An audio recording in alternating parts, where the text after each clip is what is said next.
মাগরিবের পরে কারোর সঙ্গে কথা না বলে এই দোয়াটি 7 বার পরে আল্লাহ তাআলার কাছে যা চাইবেন আল্লাহ আপনাকে তাই দান করবে।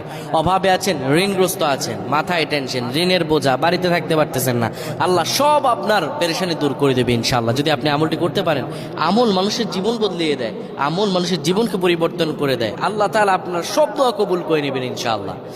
মাগরিব নামাজের পরে কিবলামুখী হয়ে থাকবেন, কারোর সঙ্গে কথা বলবেন না, কারোর সঙ্গে কথা না বলে কিবলামুখী হয়ে আপনি পড়বেন আল্লাহুম্মা আজিরনা মিনান নার, আল্লাহুম্মা আজিরনা মিনান নার, আল্লাহুম্মা আজিরনা মিনান নার।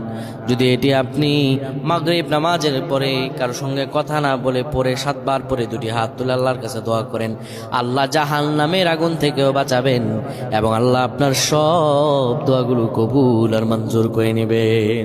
আল্লাহুম্মা আমিন।